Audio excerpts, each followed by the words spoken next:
magic from him, perhaps. It's a good ball. Racing. It goes towards Alves. Brilliant save, it's in! Walsh has scored! Leicester City are in dreamland now! Vardy in the middle. This could be a huge moment. Vardy scores! And it's pandemonium in Leicester. Mahrez with his left, Albrighton with his right. It is Mahrez, it's a good ball in. Morgan's there, it's in! Leicester City score! It is a captain's goal from Wes Morgan, who lifted the Premier League trophy in May. He might have played a big part now in taking Leicester City through to the quarter-finals of the Champions League. Lift the trophy to the skies. Leicester City are the champions of the Premier League. 5,000 to 1.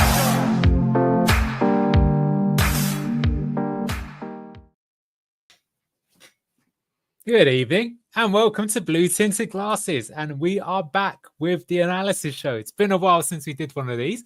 We're actually looking forward to it, and I am joined by our favourite Danish glazer. It's the one and only Duck. Quack quack. How are you, my good friend, today?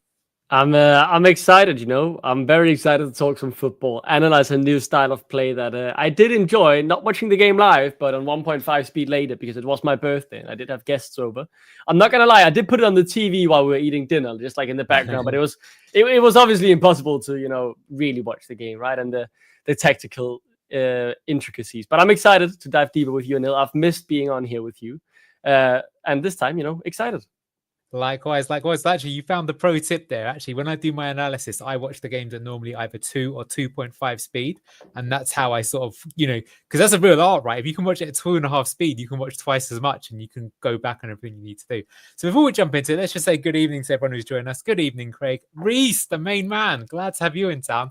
I'm glad to have you on the show, actually. I'll be interested to see what you've got to say towards the end. And evening, Ray, one of my faves as well.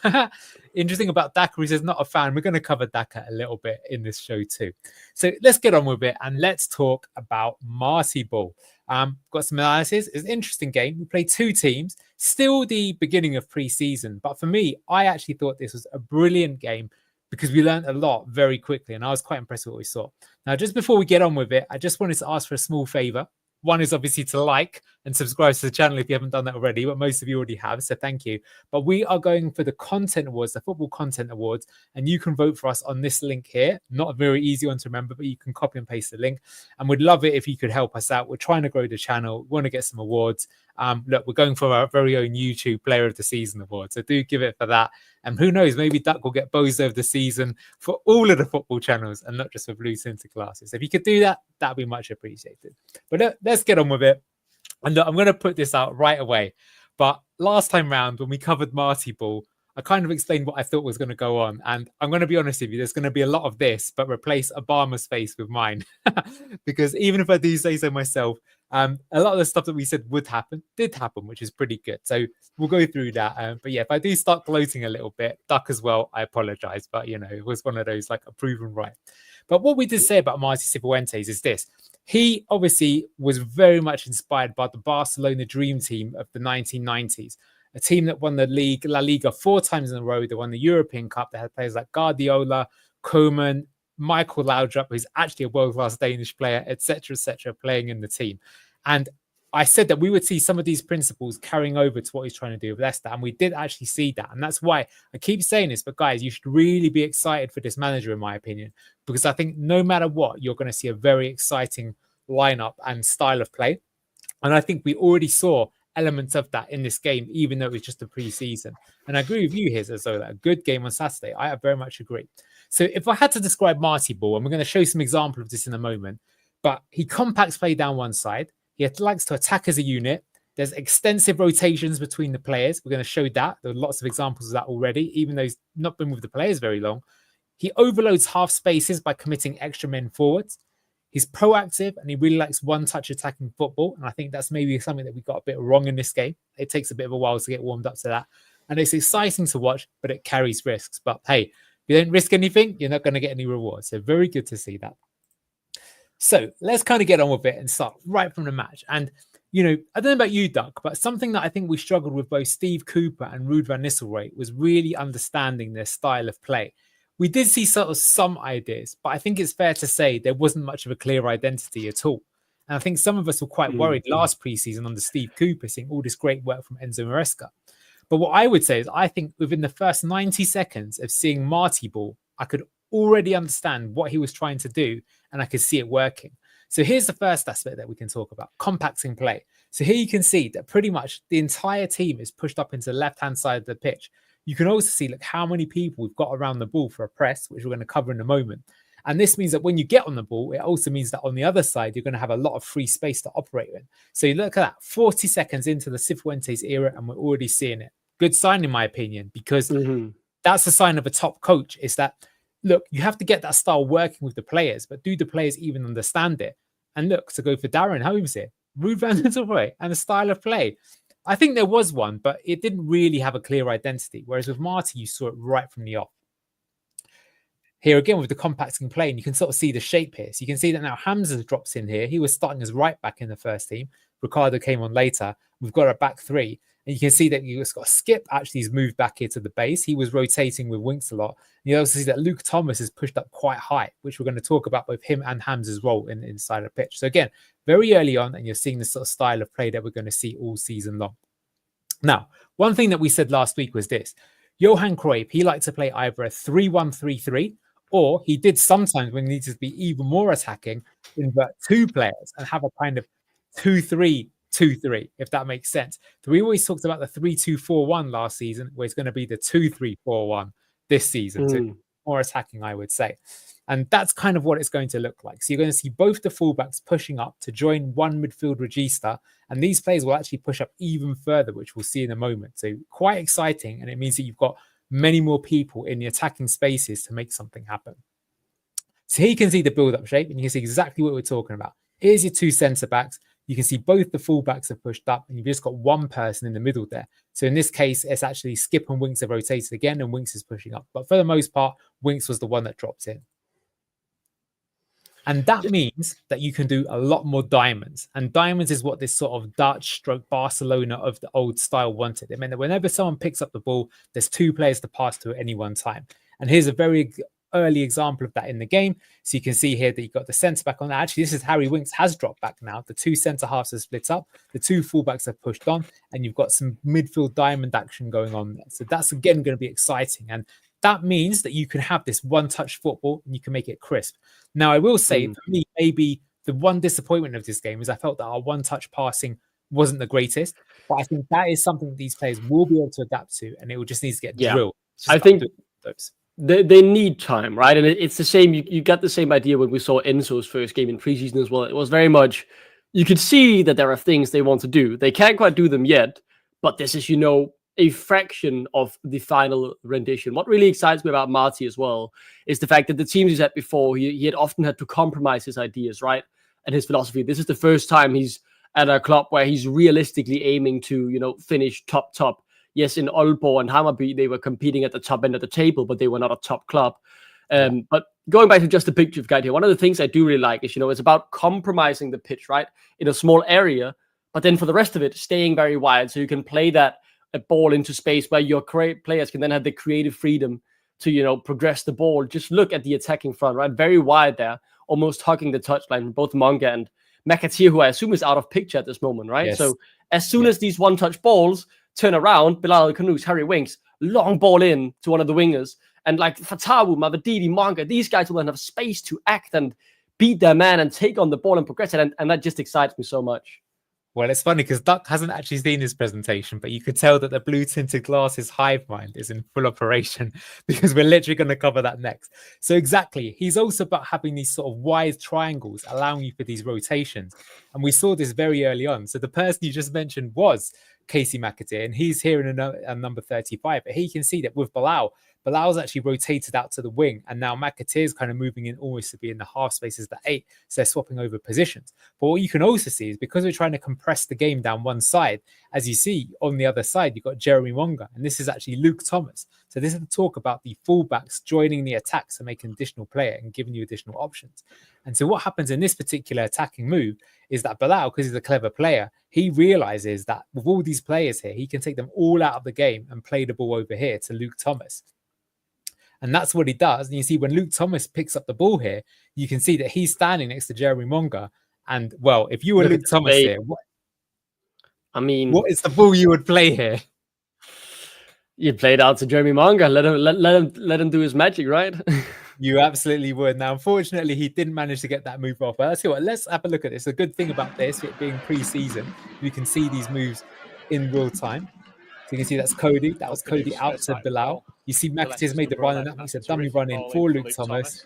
And look, if he'd have just played in Jeremy Wonga first time, Wonga might well have been in there one-on-one. So that's something that these fullbacks do need to improve on.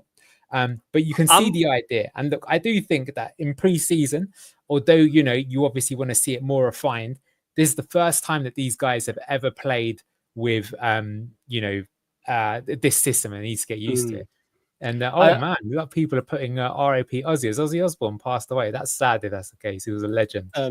Just quickly on this as well, right? About the fullbacks. I'd like to see someone more technical in there, right? I think neither VK or Luke Thomas, and to a degree, James Justin, right? They're very much. I think Justin is the better out of those three for this particular role. But I'd like to see someone more technical there, right? And that had me thinking. I think Badia Lucas looked pretty good technically. Rapid as well. Warriors looked all right technically going forward as well. But I'm thinking of someone like Casey Ngakia, who's played a bit of left back in his career, out on loan at what was it again? AFC Wimbledon as well, playing more of a left wing back. He has a better technical package. It would open up space on the right wing for Abdul and Jake Evans to get more minutes, right? And I think someone like him, despite it being the best technical, would be a step up without costing anything and opening up a spot for more youngsters in another position, as I don't think in the left back role I saw this game, either VK or Luke Thomas should have a role in this team.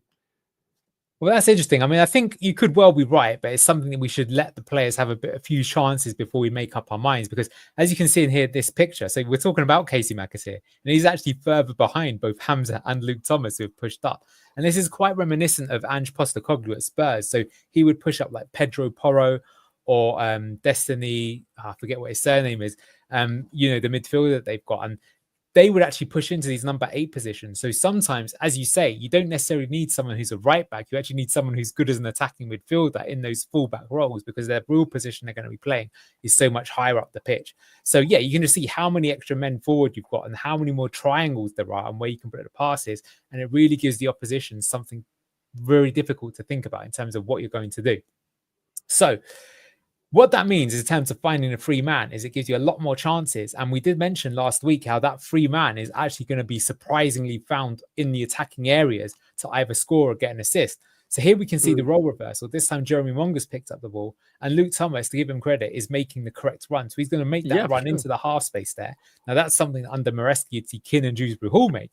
But you can see Ndidi as well, man. Hoover on the right side. I missed this half space attack. We didn't see it under either Cooper or Rude, really. Very rarely. Well, not enough. And that's because they didn't commit many men forwards. But this system, we actually are. So here you can see he plays the ball through, plays it into Luke Thomas. Now here, Luke Thomas goes for kind of cutbacks to one of here ones. But what I'm saying is, in terms of the system, is once we get a bit smarter here, if he just pulled it back here to Bilal, he literally have a free shot at goal. So this shows you that like the system is working. It will be able to generate you chances. And it's just up to us to find the right option and get used to making these kind of routines over and over. And that's relationship based, right? I mean, just shorter than this, having listened to way too much of Marty Cifuentes speak, one of his interviews back when he was at Aalborg with the fan club on that podcast, maybe Anil, we can get him on our analysis show, right? And then you and him could sit have a chat about a game. That'd be brilliant.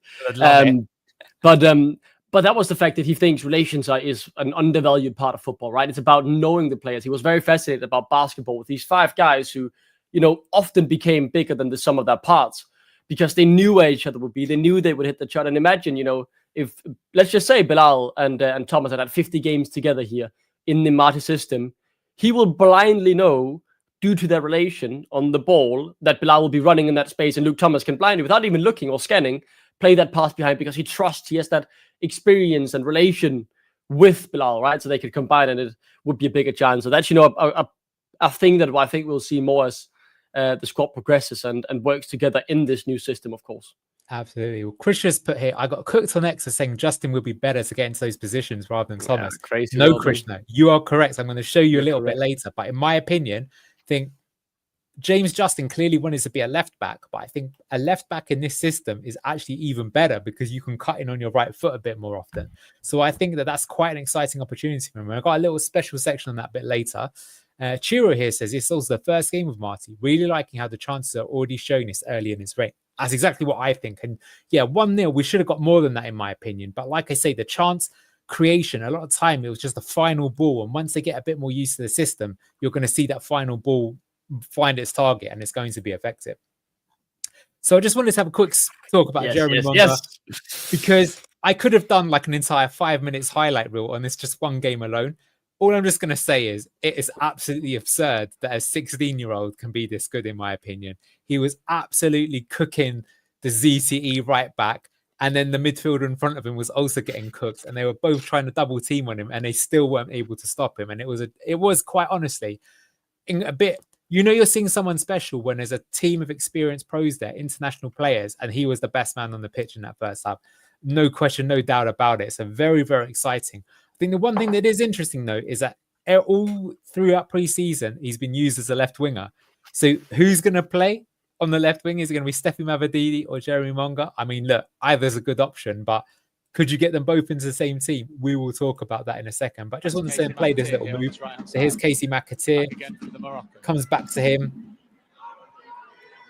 Played it into Thomas. Thomas actually, gets it out to Monga this time. Like I say, makes the run. And like I say, one game, man, 2 minutes into the first game, and they, make a move like this, which already, to be honest, it feels more studied and well designed than any of the consistent attacking patterns we saw on the route, right? There were a few when you'd have a triangle on the left side of the pitch. We scored a few goals with that throughout 20 games, but 2 minutes into your first game and you've had preseason for 1 week, less than that actually, and your players combined for that move across the pitch, great start. Absolutely. Jason says, I think Alves or Page will play ahead of Thomas in that position. Well, I tell you what, I've got a little section on Will Alves later. He was pretty impressive in my opinion. But you can have both of them in the same team. That's what's crazy about this system. But what I will ask you then, Doug, so we're waxing lyrical, we're throwing out all these superlatives. But what could go wrong? If you commit so many men forward, what could possibly go wrong, Doug? I mean, obviously, we don't have many men behind, right? One wrong pass and we could be caught wrong-footed with a Luke Thomas crashing into the box while, let's just say the Monga pass is misplaced and a player gets on the hand of it and they get a counter, right? Our rest defense is often, from my recording, about 3 men, the defensive midfielder and then the 2 central backs, or maybe, they'll normally be around 3. Depends on the situation. And obviously that isn't always guaranteed. But I'd rather, concede a few goals on counters, but be so much more exciting going forward. We are the big dog in the league. And if the technical level of the team improves, or we keep someone like Bilal Al-Kanouch, we won't be seeing as many of those mistakes, or that many, hopefully. I agree. I think as well, as you say, I think if you've got the technical superiority over the opposition, this system's incredible. I think if you're playing a team that's better than you, that's a slight worry. But we don't really need to worry about that this season. I think even now, in my opinion, we've got a better squad than Ipswich and Southampton. Come the end of the window, we'll have to see. But I would very happily say that. And I think the proof is the fact that we finished above both those teams last season in the Premier League. When we had Ruud as a manager and Cooper. So absolutely. But as Duck said, and he's quite right, there's a risk on the turnover. So here we've got Hamza. He's advanced up quite well. And he's done well here, but he's just lost the ball. He's doing quite well trying to shield the ball. But look, he's 2-on-1. Sometimes that's going to happen. 50-50 balls. After he loses the ball, you can see a ZTE go in the attack. And we're trying to get the ball back quickly here. You can see it's a 3-man press. But ZTE managed to play out of that space. And now you can see that they're in a dangerous position. Now, fair play. You can see that Hamza's really on his bike to get back. You can also see that the rest of the team's got back. And positionally, we are well covered. But against a top team, an elite team, it's got fast wingers. Let's look even at someone like Forest, who you wouldn't say is an elite team, but they did have wingers like, Elanga's gone to Newcastle now, but last season they had Hudson-Odoi and Elanga. they are the sort of teams that would cause you problems, and you are going to be vulnerable. And I would say that we did get covered maybe 4 or 5 times in the game with doing this. Let's just watch the sequence here. So you can see Hamza's on the ball there. Not doing too badly. Look, he even falls over, but still keeps the ball. Now he loses the ball. But you can see, look, because he's caught out of position, that has created an opportunity for ZTE. Now, fair enough here, they haven't got the quality to exploit it. And that's why I need some pace, right? At least one defender, you know, a Barry Aluko, a Caleb Okoli, who can just, who will most times be back and always win the sprint duel, or at the very least, you know, force a corner or make the shot a worse one. Because I think our best technical players in defense aren't that fast, and we might have to accept playing with one of them, but it's so important that the backup on those turnovers is rapid and can just catch up quickly. Yeah, well, Joe here is quite right. There's one thing that was clearly evident in the game is when the press doesn't work, we can be exposed, especially in the middle, and it allows the opposing team to get straight to our backline. So that's ultimately what I think cost Ange Postecoglou his job at Spurs, is that he was too aggressive. It got him great results to begin with. Do you remember they were top of the league when he was first appointed? But he just wasn't pragmatic enough. But I don't think you need to worry so much. Like Marty, I think, knows what he's doing. And in this game, he pressed with 2 fullbacks, but he doesn't have to get both of them to join the attack. He could just go for one. Or he, against Leeds, for example, he didn't get either of them to join in. So he knows, you know, not always to choose his style, but something to watch out for. But yeah, keeping coming on to that. So now we're going to talk about something that I mentioned last week as well, which is the 3 Ps.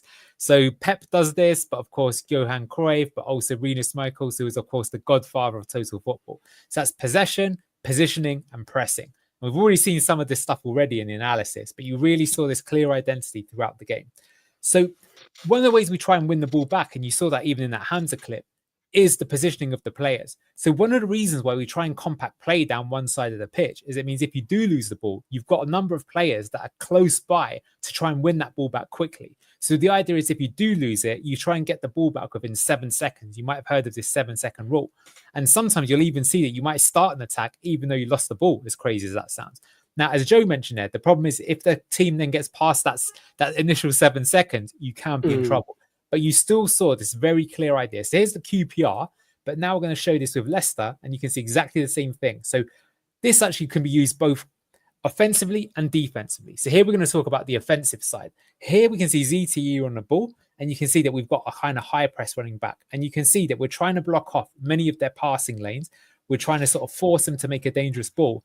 And here's the concept also of a pressing trap. So here, there is actually one ball he could play, this defender, and he could try and play it here into the number 7.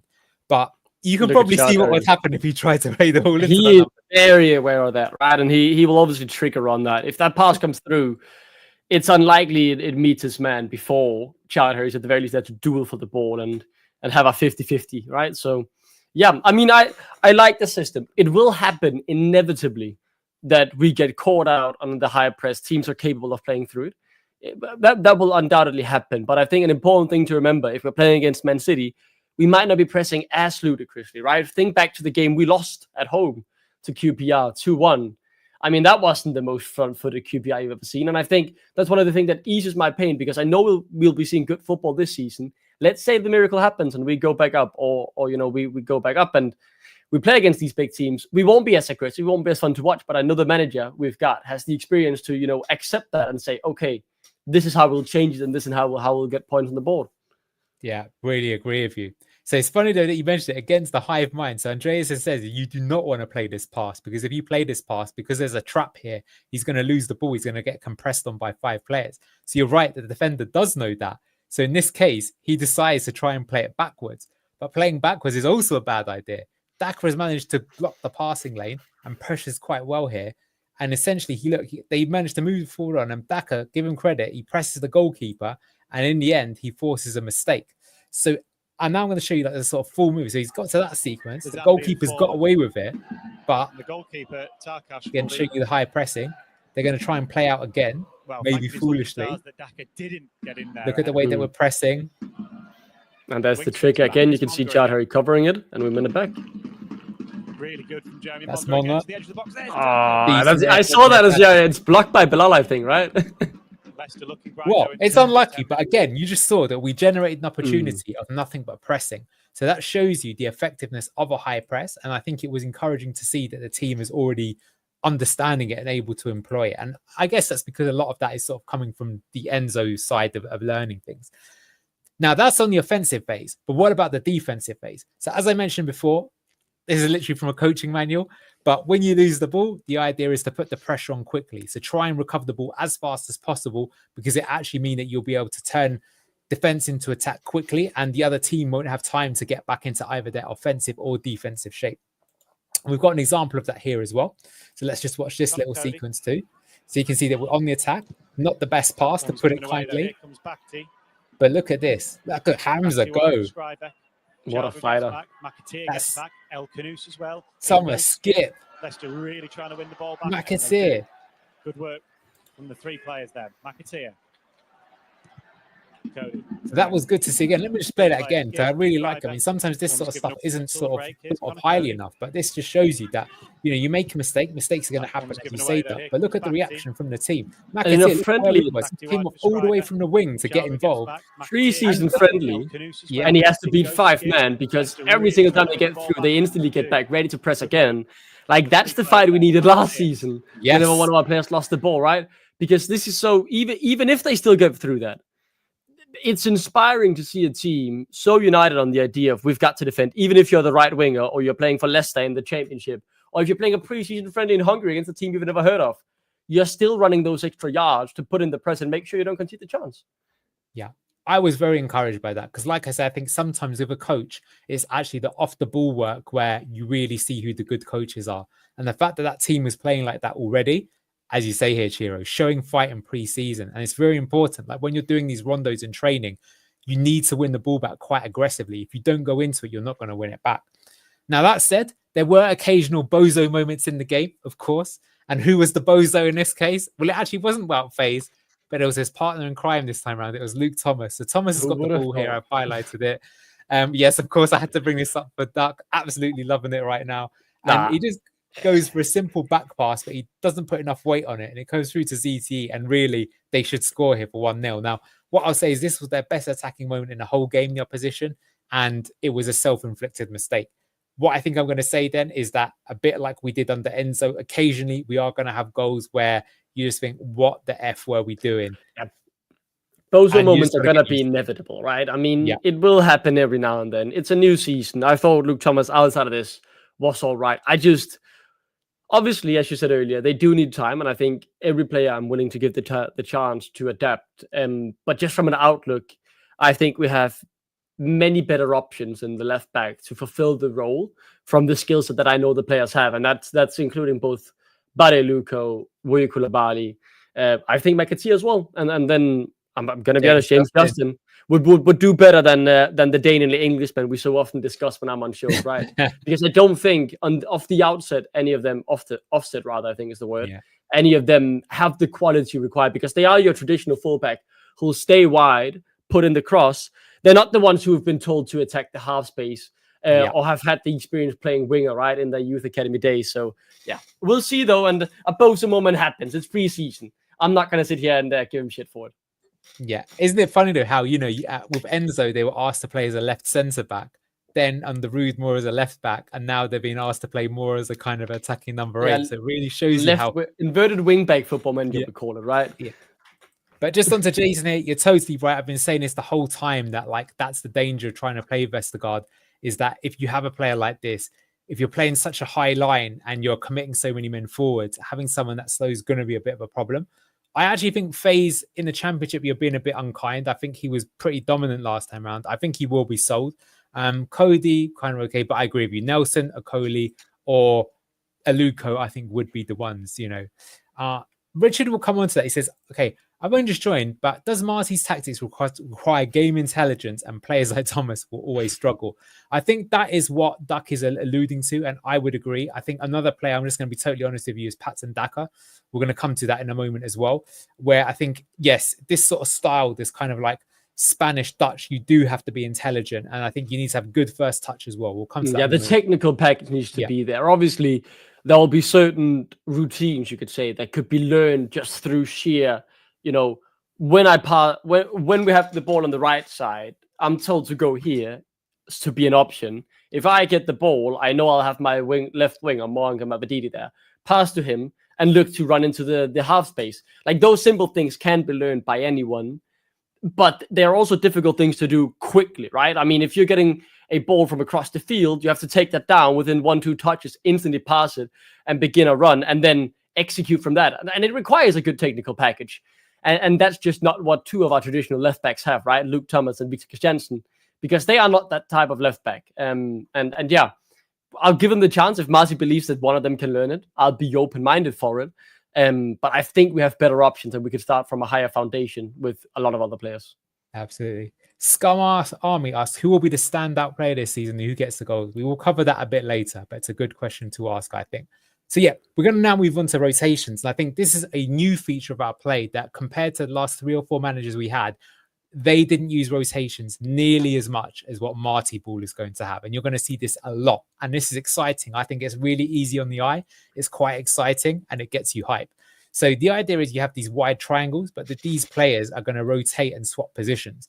So we showed this last week. This was a QPR. You had their left back, Kenneth Powell. You had their number 10, Elias Chair, and you had their winger, Koki Saito. But sometimes they might rotate like this. So Chair's now gone onto the wing, Saito's gone into the half space, and Powell's even drifted in field. So you're getting quite this fluid system, and it really gives the defense something difficult to answer the question in terms of what you do. And so here's an example of it. I'm going to show you the slow-mo first, then we're going to play the clip.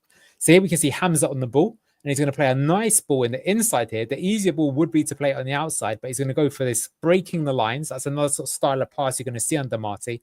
He plays a nice ball, and he manages to find here, this is Bilal, and you've got McAteer here. But now the two of them are going to interchange. You can see now Casey McAteer's here.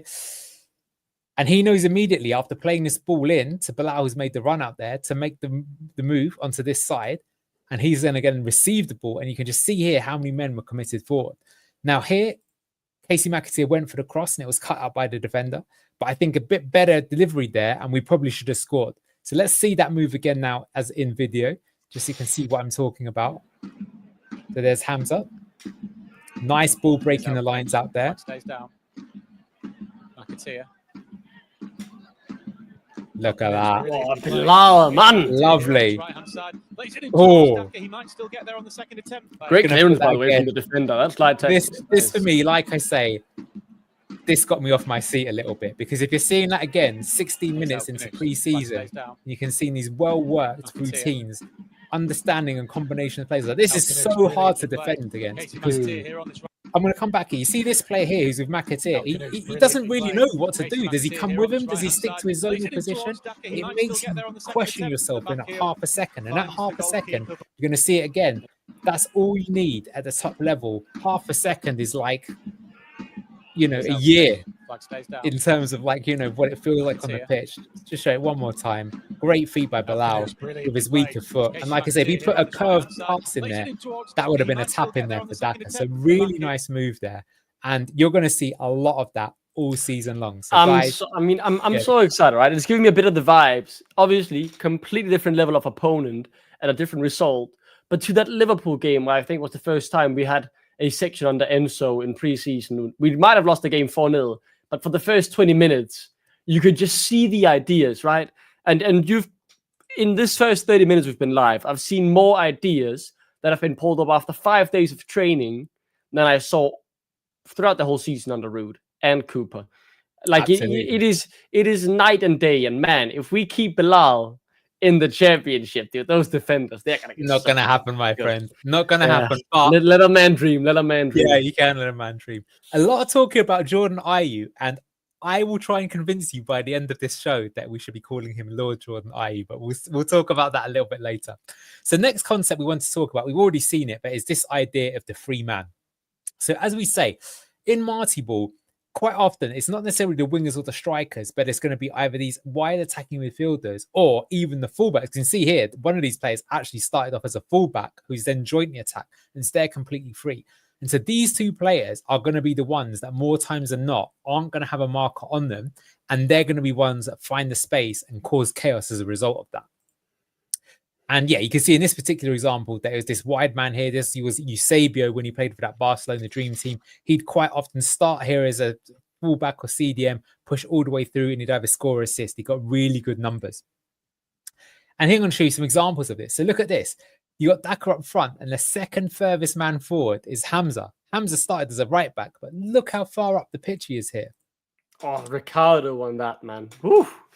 Well, exactly. Here again, you can see just how far up he is. And you see, look, only 2 men here, and look how many other people were committing forward.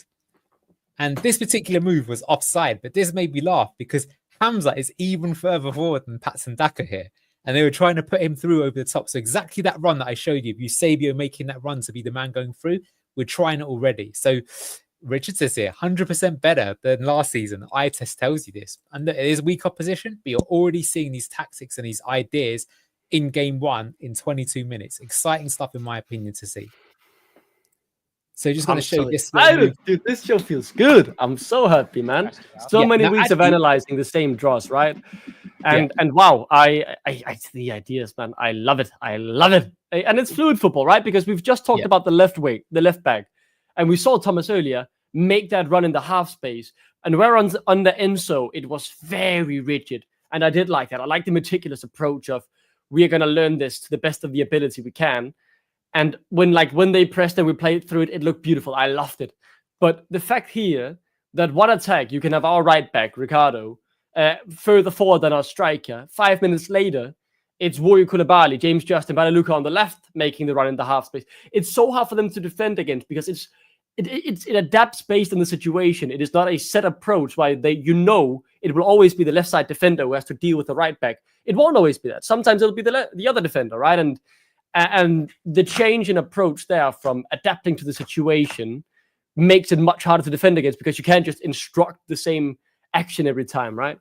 Absolutely. Well, once again, the blue-tinted Kive mind is in operation. So we talked about James Justin earlier, and Duck literally just said that fullback isn't always going to be in that position. Their position's going to change. So this is from the second half, and this is James Justin, but this, I think, was one of the most exciting examples of a free man. You've got Yannick here on the ball, just trying to find some space. And you're actually going to miss it, but that's a ball out to the wing, and that's Justin who's drifted onto the wing. He's now cut inside on his right foot. And that's a decent effort, So that's my idea. And that's exactly what Duck just said there. So that free man, sometimes he's going to be in the striker, sometimes he's going to be in the 8 slot. Here he's as the winger, and the winger's drifted in. And you can see that has created the space and it's created a scoring opportunity. And that is a good strike from Justin. And we know that Justin has got good finishing. He scored some absolutely wonderful goals in his Leicester City career. And I think we might see that continue. So, watch out for that. I'm just going to go through some of these comments here. I think they're good to bring. So, Daedalus has put here, McAteer is never a winger. He does not have the insets. He needs to play as a striker where he does not have to slow the game out to pick out a player. I think Duck and I agree with you. But what I think I'm saying is that in this system, he might normally start as a winger, but it doesn't mean he is a winger, if that makes sense. It depends on how Marty decides to use that player. Joe here said, there was a moment when Hamza ran straight off down the middle to act as the rotational striker. I feel this is something the manager wants to see on a constant basis. 100%. That is Marty Ball. You get it. Understood there. Jack is saying now looking forward to the season starting now. Me, likewise. Ray's saying, this is the old American guy in me, but every time you talk about the Barcelona dream team, you think about the USA basketball team and the Barcelona Olympics. Well, it's funny because that's what will happen on Google. But do you know what? That sort of Chicago Bulls team also did a lot of rotations. That's what their coach instilled to them. So if you are thinking of that team, that is actually a good one to kind of move on to. So just want to show you some other ideas. So last week, we also mentioned how Ronald Koeman in that Barcelona team was a world-class defender, and he was brilliant at finding these long diagonal balls to find players. Very important. And we've seen that again. So here we can see this was Cody playing a diagonal ball out to the wing, plays it over the top. He finds Casey here. And again, you can see that a quick first-time ball, and you might be able to play in Patson Daka, or if not, he can play it into the half space for an attacking number 8. So I think you did see this under Enzo, but Enzo, I think the difference is the winger here would stop and maybe turn back or wait for play to develop. But under Marty, we're more willing sometimes to just go route one if we need to. And I think that is important to some fans. And to be honest, if it's important with me, I would actually say that I was a big fan of Enzo, but I have to say, you can probably tell that I'm quite highly biased here. But Marty's style of football, because it's more like that Barcelona dream team, would be more like my own philosophy. It's a very exciting style. It's hard to make it work, but it just looks so good. And it makes the crowd sort of really get on your side, which I think is important. So there's been a lot of positives so far. I'm going to move on to one more negative. So a lot of people have been asking where are the goals going to come from, and It's not that guy. It's make or break for Patson Daka here. Now, we actually showed you there was two moments from Patson that he's actually done well prior to this, right? So he had that shot from Jeremy Monga, played him in. It was decent. He got it on target. And then we saw that he pressed the goalkeeper to force a mistake. So he has shown some positivity in this role, right? But unfortunately, he did get a good opportunity here and he struck the goal. And well, just look at his shooting angle there. And the hilarious thing is that he complained that, he was being pulled by the defender. But I mean, it was just a touch. And unfortunately, this is something that I just don't get with him. But it's like he's trying to shoot it, but he's not even facing the goal. So unsurprisingly, he ended up hitting it wide like he did because he wasn't even playing the ball wide. So that was a bit frustrating. We're going to compare him to Jordan Ayew in the second half. But to give him some credit, one thing I will say that Patson did do well in this game, and he's improved a lot, actually. Enzo, I think, taught him this, is he held up the ball pretty well. And that is important because the striker here, I think what you need to think about the striker in this sort of system is it's more like Roberto Firmino for Liverpool. Or you've seen Liverpool have just signed a striker called Hugo Ekitike. I'm probably pronouncing that incorrectly. But similarly, they have signed that player not necessarily to be the main goal scorer, although he is expected to score, but actually to provide the goals for Florian Wirtz, for Mo Salah, for the attacking players. And it's similar in this system too. So he did hold up the ball here and he actually wins a foul here. So that was encouraging, but I will definitely say that there's work to do. And yeah, Jason, you're on it. I will play better as a false nine. And he knows how to hold up with that butt, right? I mean, just stick that out. And hopefully he doesn't win as many free kicks because you want it to be fluid, but it allows him to get the pass off, right? You need that target man every now and then. And I think the big thing for me as well is how much value can we get out of the players we have. I think Jordan Ayew can play a role. He can cover if necessary on the wing. But with the strikers we've got and the style of play I'm seeing, I think he could fit into that system. And yeah, I'm very excited to see how Marty works with the limited resources. Of course, he's going to need one or two strengthenings when we've got some outgoings. But man, it will be nice to see some of these redemptions. We all loved it when Vestergaard got his redemption, right? Like we are all here for a redemption story. When a player we counted out just completely turns their legacy, or not legacy, but part of their story around, right? Writes a new chapter, and I'm very excited to see he'll do that here. Absolutely. Well, speaking of potential redemption arc, someone who's been hyped up for years now by Leicester fans was Will Alves, and we haven't really seen anything from him. He unfortunately got a very serious injury. He was on loan at Cardiff. Now, it's funny, in this game, unfortunately, he was only given sort of 15 to 20 minutes to play, and I felt it was so harsh that he was removed, and he was replaced by Louis Page, who also was quite impressive. But this is the first time that I saw something from Alves, and I thought, A, he looks good, but B, I could see exactly the sort of role that I think he could play in the team. And this, I think, is going to be quite exciting. So Will Alves, this time around, he was playing as one of those high eights, right? So is he a winger? Is he a cam? I think what we're seeing from this is he's much better as a cam. I know he did play like that in the under 21s, but here you can see he receives the ball here. I've also picked out Mavadidi, and he found these spaces a lot. And let me just show you the play here. It's going to come to Alves here. First time ball out. Now look at his movement as well. Is he going to get the ball back from Mavadidi? I think we all know the answer to that one already, as Victor Christensen found out. So not much to show there, you might think, but you're still seeing the intelligence of picking up the ball and where to play it. But this led to some good examples. And then later on, here we are in another position. I'm going to show you this clip as well. 55 minutes that we've seen so far. They've been Justin really at the ball. quick to win the Look at ball. this from Alves. Nice turn, nice spin. Will Alves turns away. Look at that great through ball. Ayew through. Good save. Good save. And then And this year is horrible. Saved How by did we the not score that? Great save by the keeper, but I mean, it's right at it, right in the middle of the goal. But yeah, I saw that and I remember I came out from the kitchen while we were cleaning up after having dinner, and I do remember seeing this chance. I was like, oh, that's exciting. I know many said I didn't think Alves ready. I think he has a role to play. Again, it all depends on the outcomes, right? If Bilal stays, well, I know who my number 10 is. But I mean, just look at the options we have, right? Mario can play there as well. We know he likes it. And yeah, I mean, Alves. Whew. So yeah, I think he was very exciting in his cameo appearance. He actually had a few other moments in there as well. And that probably should have been a goal there. So yeah, I'm excited to see it. And I think if he's not going to be a starter, that is exciting. It shows you that he could play something there. Now, it's interesting that Michael Golding, I don't think, traveled to Austria. Yeah, he was with the U21s. Well, that's quite telling, in my opinion. There are some rumors that he might have had a serious injury last season, which is why he's not quite match ready. But that looks like then it'll be more likely to be Will Bowers in that position. But let's see. Obviously, there's been talk about Josh Brownhill maybe coming in too. So anyway, let's move on to who is going to get the goals. And look, our top scorer so far this pre-season, it's a fact, is this man, Jordan Ayew. Now, he came on, and something that we mentioned, we've talked about it a lot, is the idea of a false nine.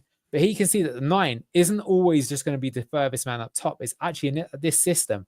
He's going to be a dropping forward, and he will be creating space for other players, and that's what's going to generate you goals. And so that's something that's important to get your mind in. It's not just like a Gary Lineker sort of player that's only going to be scoring tap-ins. No, in this sort of position, they're going to be creating a lot of space, and that is going to be what creates chances for other team players. So here you can see already Jordan Ayew, and again, he's sensible here. He manages to drift out into position. He's going to receive the ball and he's going to make space for other players to join in and link up the attack. And of course, from that is actually where he gets his goal. So let's watch this move out, starting here with Jakub Stvarček. Yeah, it's a word, of course, that it was all about Abdul Fatawu, wasn't it? One goal as well. Comes in that, not 10 passes. 2 goals against Peterborough in the first pre-season game a couple of weeks ago. And now it's about, can he link up? Can he join up the play and work with others? He plays into Aberdeen. He's in and around the ball now, but it's Justin who comes out to... And even though he's got a wide position, look at that. Striker's been dragged away by Lewis Page, and that means that Ayew can just run in and score. And it's a well-taken goal. So that's showing you, let's play that again. That is showing you a few things here. So you're seeing, the diagonal ball there. We talked about that earlier. You can see that Ayew, though he's not a winger, has peeled off to the wing position to try and make some rotations with other players. You can see here he's going to work now with Mabadidi and Lewis Page. So again, we've got that triangle there. That's Mabadidi. You can see that Page here. He just picks up the ball. Look at that. It just makes a dummy run, takes the defender away, and that gives Ayew the opportunity. So that, again, is the idea of the... Duck mentioned it already, the relationships between players and operating and making chances as a result of that. So again, quite exciting to see. And show you just some more examples of that. So again, you can see his position here. Ayew's there. He receives the ball here. And this might not look much, but this is what Duck mentioned. It's like not just winning the foul, but laying it off to people to make the spaces. So you can see here he's going to lay it off again to Will Alves. And you can see that now who's come onto the pitch here, we're going to get to him in a moment, but it's a certain favourite player of us. And this is going to make a play. Actually, this is Jake Evans at this point in time, but it shows you what we can do from the attack. So just shortly before you show that, right? I think a big part of this link-up play as well, or in Danish we call it combination, like the combinations, right? Are very key, especially against low blocks, because I know, obviously, as a Copenhagen fan who watch all their games, they are the big team in Denmark. They play games where they play against teams who want to sit deep. And one of the ways you can break that down is with good relations and the combinations in the small spaces, because that's where the worst teams can't keep up. If you have a link-up player who, consumes so much energy from the defenders, and you have a very technical player next to them, a few good combinations between them, and you could have a one-on-one. And I think we'll need to see some of this next season, because we'll have games where Plymouth got relegated, I think. But, one of the sides who are down at the end of the table who'll be sitting deep, and Charlton will be struggling to break them down. And we need to rely on some of this, and having a target man there to simply hold up the ball and allow the movement, the fluid movement, I think could be key. Yeah. So it's interesting. Joe says, so it looks like pace isn't a necessity for the number 9. I would say in the Championship, no, it's not. That's why Vardy was so good the last time we were in the Championship. Most of the time, you're not going to need to use that pace to get in where there's only 2 people at the back and you're beating them for pace. Maybe you'll see that against Ipswich and Southampton, but not often against other teams. Of course, when you get to the Premier League, it's a bit different. So, you need different players with different divisions. But yeah, let's just show you this move. And you can just see an example.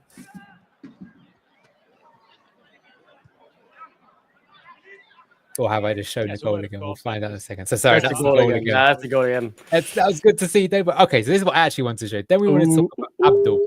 So of course, Abdul made his return. He looks very different because he's got a different haircut. But I've got to say that Ayew and Fatawu combined really well on a number of occasions, and that was exciting to see. And so here you're going to see, I think, both the best of Fatawu, but also, Ayew in working well with him in terms of relations. So we're going to watch this whole move. And what I like about this is it actually starts from a corner from the opposition. So I think this is showing you quite a good few things. Firstly, it's showing you, some good defending from the corner.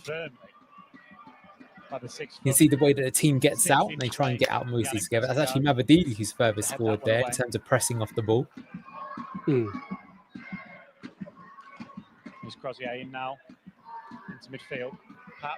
Compacting play again. You see that's actually Ayew who wins the ball back there on the press. The main striker, he loses it there. There was Jordan Ayew who can drive forward. Beats a man. Simple ball. Here we go. We're in. Abdul Fatawu on that right hand side, cuts in onto his left, shoots. It's a good save from the and you feel that in the future Fatawu might score. To be honest with you, you might even argue that he maybe should have tried to square it there. Yeah, I mean, a prime Fatawu does better there, right? He's just coming back after 8 months of injury, and he does 80% of the things right, missing the last 20%, and yeah, they'll obviously be in with match fitness, right, and getting back into his prime. Absolutely. So here you can see as well that there was another opportunity for him here, that he gets the ball there and drives the shot at the goalkeeper. So he was obviously having quite a few efforts on goal, which was good to see. And what have we got here? I actually can't remember what this one is. I'm guessing it's Fatawu related though. Oh yeah, so then what happened at the end, which was interesting, is that we actually then flipped the wingers over onto the other side. So that's something you might see as well. So here you can see the balls come out, and that is Fatawu on the left wing, actually. So him and Mavadidi swaps over. He skins his man there, well, almost, and he would have gone for a cross. So I don't think you need to get too concerned. I mean, I know that Steve Cooper tried to play Abdul Fatawu quite often on the left-hand side, but it's more because sometimes you just want to give the defenders different problems to resolve with. So if they're always looking for a player and, I can't let Mavadidi cut onto his right foot, well, if all of a sudden you swapped over the player, well, actually, they're going to give that player more space. And it means that this time they might not necessarily score, but they might find it easier to cut the ball back into an on-rushing striker. So that's going to be, again, the rotational play, swapping players over. So just quickly, I think it's important to mention this, because we were pretty dominant in this game. We're going to show you some stats in a moment. We didn't really see too much of our off-the-ball work in terms of what kind of position we're going to play, but we did see it a little bit at times. So we did mention that Cruyff, he often used to do a 4-3-3 shape off the ball. We said that with Marty, it was like that, but it was more like this. You saw that actually we had sort of a more narrow shape in terms of, either the eights or the wingers would be going into those positions. And we saw something similar here as well. So you can see a sort of similar shape, very similar in terms of what we're doing. That's probably going to be our off-the-ball shape. But Marty did rotate it depending on what sort of teams he was up against. But that's what we saw in this particular game. So that was it. It finished 1-0. And so, Duck, I've got to ask you then, well, let me give you the stats. So the stats were we had 65% possession, 8 shots on target, 8 shots off target, pretty decent. A decent, I think, approach, and we limit them to the march. Look, of course, this opposition, they're in the Hungarian division, the league. They finished, I think, 10th out of 12. So probably about a League One standard team, if we're being generous. But, Duck, that's, I was going to say, well, actually, let me see. Oh, yeah. So let's actually listen to what Marty had to say first. Marty, congratulations on a winning start here at Leicester City. How did you see that today? Well, definitely positive things that we can bring with us. A lot of things to improve, as is normal at this stage. Perhaps the most important for me today was to give a proper chance to everyone. We split 2 teams, 2 11s, and actually even more changes in the second half. But a lot of positive. I'm happy as well about the fact that we won. So. You said to us yesterday you were struggling a little bit with your voice. Clearly, 90 minutes of shouting has made it a little bit worse. Are you happy, though, with what you saw out there? Yeah, as I said, I think that we can take some positive from the game, definitely. I like the intention, the attitude of the team, the application. I like that we wanted to see from day one, and a team that wants to be dominant, that wants to use the possession to attack. And we try. Obviously, the timing is still on the movements, the timing on those rotations, everything will come. But, I like as well to see the young boys. I'm very happy with what I see from Jeremy, from Louis, from Evans, from all the young guys, and as well the application of the experienced players. I like what I saw from Connor, from Yannick, from all the experienced players, and I think that's an interesting mix. Obviously, you had the... I'm going to leave it there. Of course, he had his Marty likes his young boys statement there, but yeah, what do you think then? So what I like there, he's been obviously shouting a lot, but let me ask you, I don't want to put words in your mouth. So you've seen that game there. What are your overall kind of thoughts from what you've seen from the first game of pre-season? Very positive, very clear. The footballing idea is nice. It's fun. It's interesting. I really like it. I'm very excited for Marty, right? And I think back to one of the podcasts I listened to from 3-4 years ago now, when Aalborg lost him to Hammarby when he was bought out. And one of the regular guys there who who was there watching training, right? That's a big thing in Denmark. Trainings are open as well. Like you can go in and watch Copenhagen train. You can go in and watch Aalborg train. And one of the guys who really did that, very passionate, he said he was so impressed by the footballing philosophy. The way that he had moved the team in training in just a bit over a year was insane. Even if they didn't always manage to apply it to the games, they had a much weaker squad than in terms of the league, what he's having now, right? And he thought just fundamentally the footballing idea would one day land him a top job. And yeah, 4 years later, right? I think a top job in the Championship, could get into the Prem as well. I'm very excited, and I think it's so clear, and it's a good middle ground of what the technical nerds and you and me and they'll like, but also the guys who sometimes think it's just nice to see a long ball up and then allowing the individual brilliance to shine, right? Look at the Ayew goal. Not much tippy-tappy football there. Long ball from the keeper, a few passes, run into the box, and a good finish. We'll see that as well. So I think it crosses the bridge, and that's what we need in a time of unity around hating the board, I would say, or more so that. But we also need unity on the pitch for supporting the boys, even with what's going on upstairs. Yeah, he's also been dealt a tough hand. But let me tell you, I've got an artist rendition of what my reaction was to seeing that game. And here it is. That was what I was thinking. So I was quite happy with what I saw. I think we're going to have a good season. And why do I think we're going to have a good season? So here were my initial thoughts. Clear identity, observable from minute one. I think there was exciting use of our fullbacks. Very exciting use of rotations. I showed you a few examples there. And we're already getting those rotations in just a couple of days. Once we're sort of like 6 months in, it will be very exciting. Now, look, Marty kind of alluded to it himself there, but I think we do need patience from the fans. This sort of style needs time. You basically, to coach those kind of rotations and movements, you have to work a lot on the training ground because it's not just one player. It's like as soon as Duck picks up the ball, I have to make the run, and then Duck has to know where he's got to play the ball, but also the timing of the ball. It's got to be very deliberate.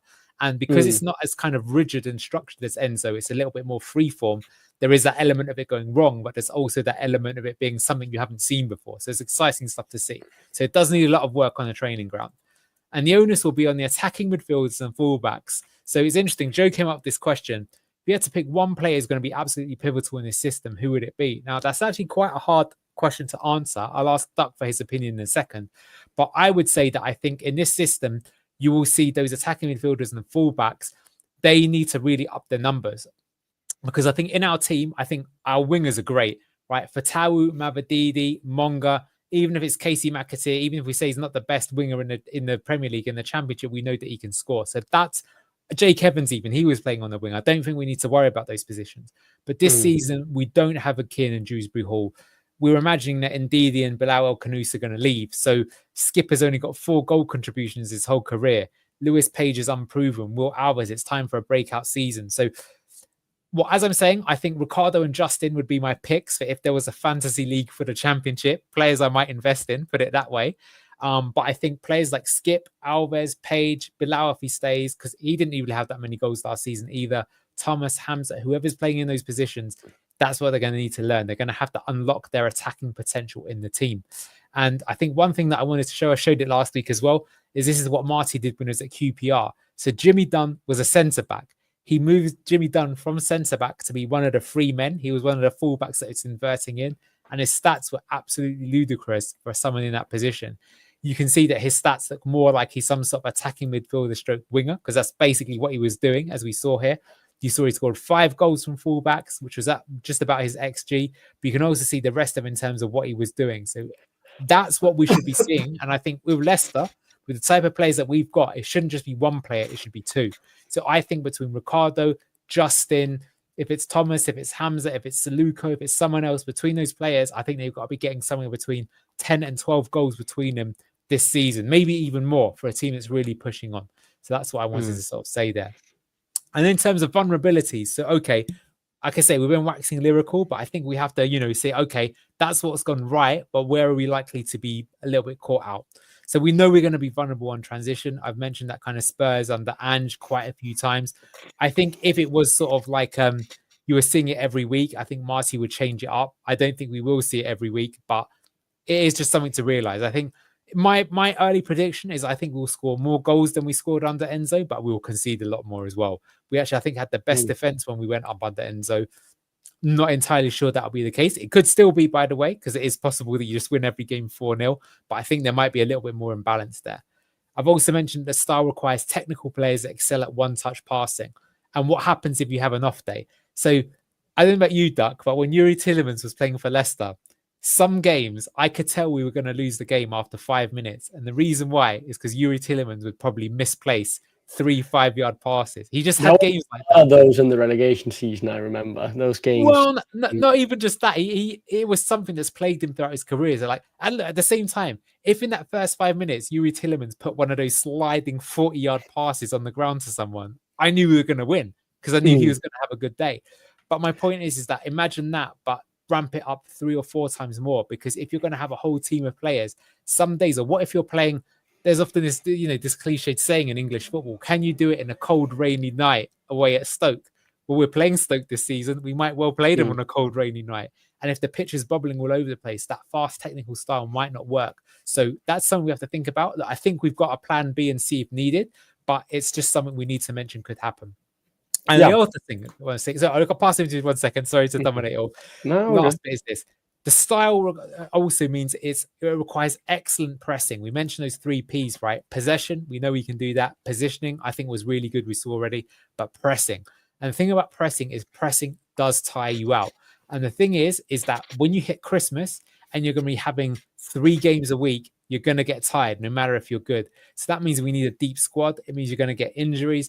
And what happens if you're missing some of your best players? What happens if Fatawu and Mavadidi and Winks out at the same time? Can you recover? So that could be trouble around Christmas. That's where I'm really excited about the youth, right? Because they have that youthful energy to them. So let's say even if in the first game only 1 or 2 academy products is starting and we're all very mad, well, 60 minutes in, maybe Mavadidi gets taken out because he's been pressing so much, and a fresh pair of legs comes on from Monka, right, for 30 minutes, when the defense is also tired because they've been working for 60 minutes against a high-pressing team.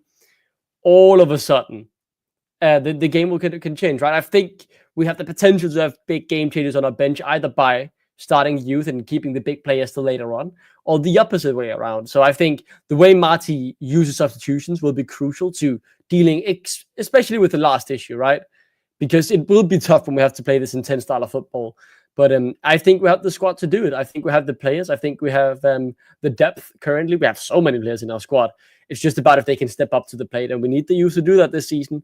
But if Marty is able to make that work, I don't think the pressing will become an issue. I think we can work around it. Well, that's a brilliant segue into the squad. Buzz, we're liking what we see so far from Marty. That's the TLDR. But that's a great question. So Duck was talking about the squad, and something that I think is a very interesting question. There's something maybe all of you in chat can have a little bit of a say on as well, is what even is our strongest 11? Because in this game, we actually played 2 11s. And in fact, we did also make some substitutes as well. So you've got Leicester City in the first half, and this was Leicester City after we made some substitutes in the 70th minute, which maybe is a bit unfair, but it's mainly because Fatawu came onto the pitch.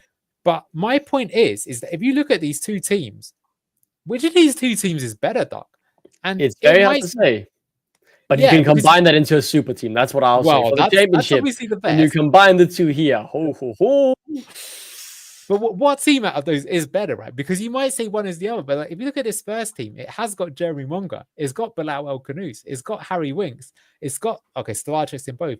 It's got Hamza. Yeah, Daka, Skip, Ngakia, they might be seen as weak, but FaZe. But these players in the championship will be good. The second 11, look, you've got Yannick, who we know is a little bit of a liability. You've got Booba, who didn't play too badly, but is maybe not going to be the answer. So what is our strongest out of these 2 teams? I'm gonna go with the second team just because Ayew is by far and away the better striker for the system, in my opinion. Is the correct answer, in my opinion, because Lord Ayew is on the pitch. So a few of you have been asking what you've been thinking about Jordan Ayew. As said here, Jordan Ayew as a striker, this is from earlier, wouldn't be the end of the world. Can hold up the ball and link up play. Just needs to release the ball quicker. IMO. Absolutely agreed. And, coming back to who is the pivotal player, in the Barcelona system, it tended to be the regista. So that would be either Harry Winks in this team or Bouba Samare. But I think something that's good about this system is that, to be honest with you, it's more about the team collective rather than the single individual. And I think that's actually good, because if your team isn't reliant upon just one player to bail you out of trouble, you're going to be more consistent. And I think this is a consistent team. But yeah, as Doc said, what if you combine the 2 into one sort of dream team? But for me, I actually then thought about that then, what is going to be our dream team? And for me, I don't know. If I had to choose a team as of today, I think it would be something like this. And I think, to be fair, look, I just want to make it clear that this assumes that Ndidi, El Kanu, Sumare have left the club. I think they're players that might be likely to sold. But I think this is going to change throughout the pre-season, because I think the inclusion of Oliver Skipp will be seen as highly controversial, and I understand that he may not be in it.